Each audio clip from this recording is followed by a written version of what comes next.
माझं किचन चॅनलवरती आपण सगळ्यांचं खूप खूप स्वागत. तर आपण आज करणारे सोलापुरी कडक भाकरी, मस्त कुरकुरीत करणारे, खूप दिवस राहते ती, टिकते, तुम्ही प्रवासाला पण घेऊन जाऊ शकता.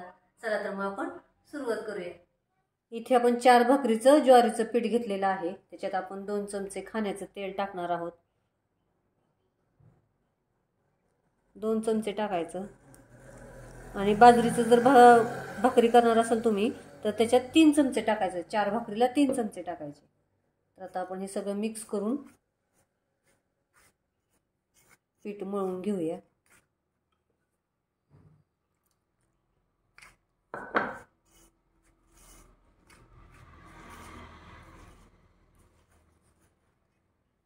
तर आता पीठ मळून झालेलं आहे. त्याच्यातला आपण छोटा गोळा घेऊया आणि परत चांगला आता 2 ते 3 मिनिटं चांगलं मळून घेऊया. बाजरीची भाकरी करताना कोमट पाण्यात पीठ मळायचं आणि त्याच्यात तुम्हाला भाकरी थापल्यानंतर थोडंसं तीळ लावू शकता तुम्ही, त्याच्यात हळद टाकू शकता. अशी मळून घ्यायची चांगले 2 ते 3 मिनिटं. तर आता आपलं पीठ मळून झालेलं आहे. तर आपण या परातीमध्ये पण करू शकतो किंवा पोटावर थापणार आहोत भाकरी, कारण का आपण एका हाताने अशी धरली तर परत पुढे सरकते, त्याच्यामुळे आपण पोळपाटावर थापणार आहोत भाकरी. तर आता आपण खाली पीठ टाकूया.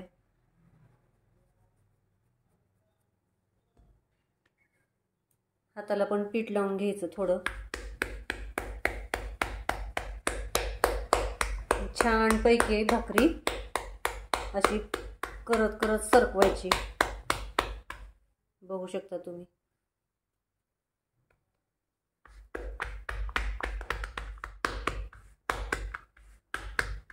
छान पातळ एकदम खाकऱ्यासारखी करायची. तर आता आपली भाकरी थापून झाली, तुम्ही बघू शकता एवढीशी पातळ केलेली आहे एकदम. तर आपला तवा पण गरम झालेला आहे. आपण आता तव्यामध्ये टाकूया. तर पाणी लावून घेऊया.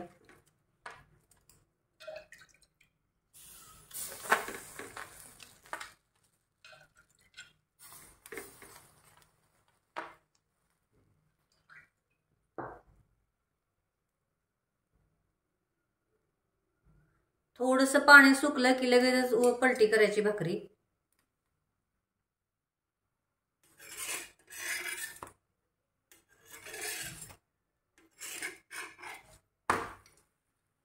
तर बघू शकता तुम्ही. आता पण मोठ्याच गॅसवरची खालची बाजू भाजून घ्यायची, तव्यातच भाजायची. त्यावेळेस आपण गॅस एकदम बारीक करायचा. तर आता आपण खालची बाजू पण भाकरीची भाजून घेऊया.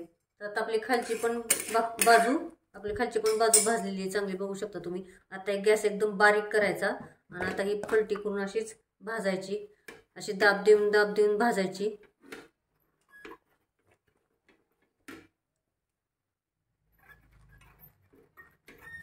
छान अशी दाब देऊन भाजायची, चांगली कडक एकदम.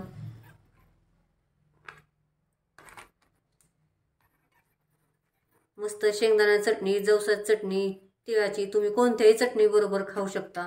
ठेच्या बरोबर किंवा मस्त एकदम पिठलं करायचं सरभरीत, घट्ट पिठलं करायचं, चांगलं सरभरीत करायचं, मस्त अशी भाकरी लागते.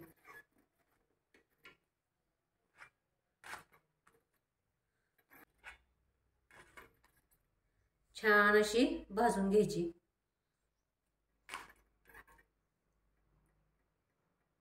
छान आपली अशी सोलापुरी कडक भाकरी एकदम झालेली आहे, तुम्ही बघू शकता मस्त. तर याच पद्धतीने आपण आता बाकीच्या पण करून घेऊया. छान अशी कुरकुरीत कडक भाकरी एक सोलापुरी तयार झालेली आहे.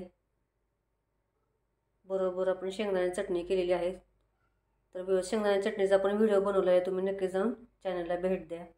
मस्त अशा 4 भाकरी झालेत. तर चॅनल सबस्क्राईब करा, लाईक करा, शेअर करा आणि कमेंटमध्ये मला नक्की सांगा कशी झाली ती. थँक्यू.